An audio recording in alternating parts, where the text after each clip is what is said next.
Kembali lagi di Cerita Cinta Channel. Jangan lupa like, comment, and subscribe ya. Terima kasih. Kau mau kemana? Baby terkejut saat tangannya ditarik oleh seseorang. Ketika kakinya baru saja melangkah keluar dari kamar Boy Arbeto. Pekik Baby saat mengetahui orang yang menarik tangannya adalah Agam. Tunggu kak. Baby menahan langkahnya saat pria itu hendak membawanya.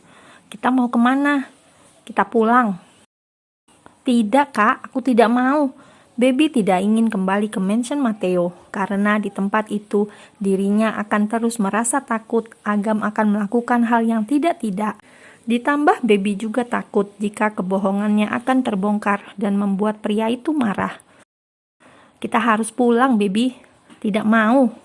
Agam dan Baby saling tarik-menarik karena bersikeras dengan keinginannya masing-masing. Brak, kedua orang yang tadi berdebat langsung terdiam saat mendengar suara pintu yang ditutup dengan sangat kasar.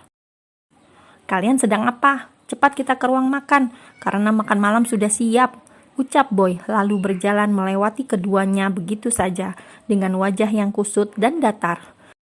Baby dan Agam saling menatap dengan bingung saat melihat sikap Boy Arbeto, dan kebingungan mereka bertambah saat kembali mendengar suara pintu yang dibuka dan ditutup dengan kasar.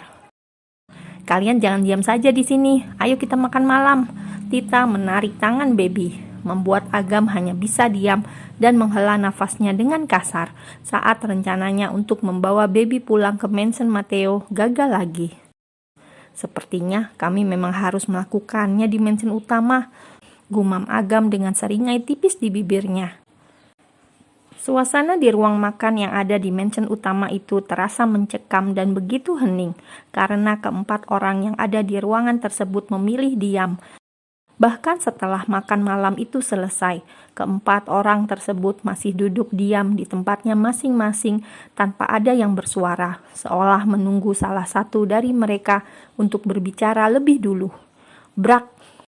Boy menggebrak meja makan dengan keras hingga membuat Tita, Agam, dan Baby terkejut. Mereka bertiga menatap satu dan lainnya dengan raut wajah yang berbeda. Jika Agam dan Baby dengan raut wajah yang bingung, sementara Tita justru terlihat cuek.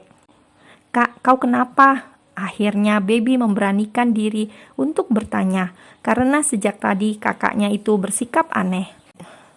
Boy yang ditanya hanya diam saja, tidak menjawab pertanyaan Baby.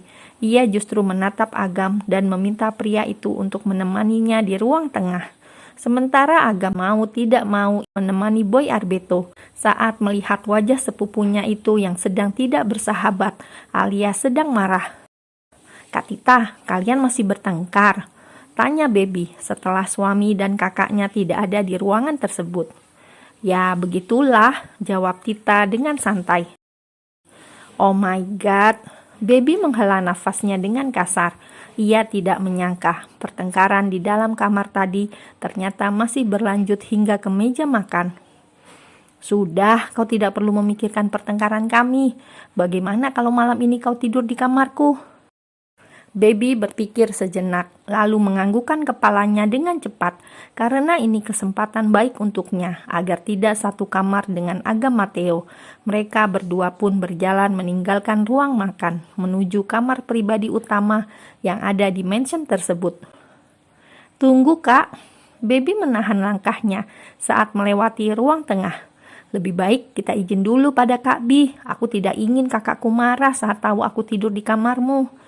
Baby menunjuk Boy Arbeto yang saat ini tengah menatap ke arah mereka. Benar juga. Tita lalu berjalan mendekati suaminya yang tengah duduk di atas sofa bersama dengan Agam. Bi, malam ini aku ingin tidur dengan Baby, boleh kan? Tidak boleh, jawab Boy dan Agam bersamaan, lalu saling menatap satu dan lainnya. Kenapa? Tanya Tita dengan mengerutkan keningnya.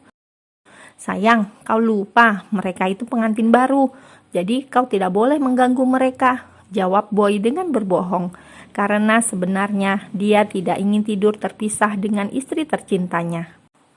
Tapi kak, aku tidak keberatan tidur dengan Kak Tita, sahut Baby dengan cepat seraya memberikan kode pada kakak lelakinya itu. Tapi aku yang keberatan. Agam ikut bersuara dengan raut wajah datarnya. Kenapa kau keberatan? Agam tidak menjawab pertanyaan Baby, karena mana mungkin ia menjawab kalau dirinya ingin berduaan bersama gadis itu malam ini. Sudah, tidak perlu berdebat lagi. Baby, kau tidur di kamarmu. Karena Tita sedang hamil, aku tidak ingin kau menendang perut istriku. Boy yang tahu betul kebiasaan tidur Baby yang tidak bisa diam, tidak ingin terjadi sesuatu pada kandungan istrinya. Tapi Kak, Baby tidak jadi bersuara saat melihat kedua sorot mata kakaknya yang tajam. Gini amat ya punya kakak tidak bisa diajak kerja sama, gerutu Baby dalam hati. Karena kakaknya itu tidak mengerti dengan kode yang diberikannya. Sementara itu Agam tersenyum dalam hati saat Boy Arbeto tidak mengizinkan Baby tidur di kamar Tita. Untuk kali ini, ia harus berterima kasih pada sepupunya itu, karena secara tidak langsung memudahkan rencananya untuk bisa satu kamar dengan gadisnya. Agam berdehem dengan keras untuk memecah kesunyian di antara mereka berdua, karena sejak masuk ke dalam kamar, baik dirinya dengan Baby hanya diam, tidak ada yang bersuara sama sekali. Jangankan berbicara, bahkan saat ini mereka duduk saling berjauhan. Baby yang duduk di sofa dan Agam yang duduk di tepi ranjang. Dan saat ia ingin mendekati Baby, gadis itu pasti menjerit dan memintanya untuk kembali ke tempat semula.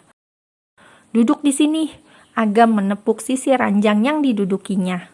Baby menggelengkan kepalanya dengan cepat. Jika ingin berbicara, dari jauh saja. Aku bukan ingin berbicara denganmu, sahut Agam yang mulai kesal dengan sikap Baby. Seandainya saja ia ada di mansion Matteo, maka Agam tidak perlu banyak berbicara dan merayu seperti saat ini. Tapi sayangnya, Agam berada di mansion Arbeto dan mau tidak mau ia harus bersikap lembut agar Baby tidak berteriak dan membuat seluruh penghuni mansion datang ke kamar mereka. Jika tidak ingin berbicara, ya sudah, kita tidur saja. Maksudku, kau tidur di sofa ini dan aku di atas ranjang. Baiklah kalau itu maumu. Agam berdiri dari duduknya, begitupun dengan Baby. Lalu mereka berdua berjalan ke tempatnya masing-masing. Namun saat di tengah-tengah, Agam justru menarik lengan Baby hingga gadis itu jatuh ke pelukannya. Kak, lepaskan aku, teriak Baby saat tubuhnya tidak bisa bergerak sedikit pun karena Agam memeluknya dengan sangat erat. Jangan berteriak, kau ingin semua orang yang ada di mansion datang kemari. Ya, biar semuanya datang ke kamarku, jadi kau tidak bisa berbuat macam-macam. Walaupun itu tidak mungkin karena kamarku ini kan kedap suara, celoteh Baby tanpa sadar. Apa? Tadi kau bilang kamar ini kedap suara? Ya, Baby menganggukkan kepalanya. Lalu di detik berikutnya ia menggeleng dengan cepat saat tersadar sudah keceplosan berbicara. Kamar ini tidak kedap suara. Tadi aku... Perkataannya terhenti saat bibirnya dikecup oleh Agam. Hanya kecupan sesaat karena pria itu kini sedang menatap dirinya dengan intens. Kenapa di dekatmu aku jadi bodoh begini? Gumam Agam seraya menempelkan keningnya tepat di kening Baby. Ia benar-benar lupa seluruh kamar yang ada di mansion utama ini kedap suara. Dan kau... Agam mendekat ke wajah Baby hingga hidung mereka saling bersentuhan. Jarak mereka yang begitu dekat membuat Agam bisa merasakan hembusan nafas Baby yang menerpa wajahnya. Malam ini harus... Ia tidak melanjutkan perkataannya karena bibirnya kini sudah mencium bibir Baby. Kak, kau ingin membunuhku ya? Pekik Baby setelah tautan bibir mereka terlepas. Agam diam tidak membalas kemarahan Baby. Ia justru tersenyum saat melihat bibir gadis itu yang bengkak karena perbuatannya. Aku ingin tidur di kamar tamu saja daripada mati di tanganmu. Baby hendak melepaskan diri dari Agam saat menyadari pelukan pria itu yang melonggar. Kau tidak boleh pergi kemanapun. Agam kembali mengeratkan pelukannya dan dengan gerakan cepat menggendong tubuh mungil itu lalu membawanya ke atas ranjang. Ia ingin secepatnya mengulang kembali kejadian tadi siang dengan membuat Baby menjadi miliknya seutuhnya. Setelah ia menyadari gadis yang sudah berstatus sebagai istrinya itu sudah mencuri hatinya. Entah sejak kapan, ia pun tidak tahu pasti hatinya telah diisi oleh gadis yang bernama Baby Aribeto.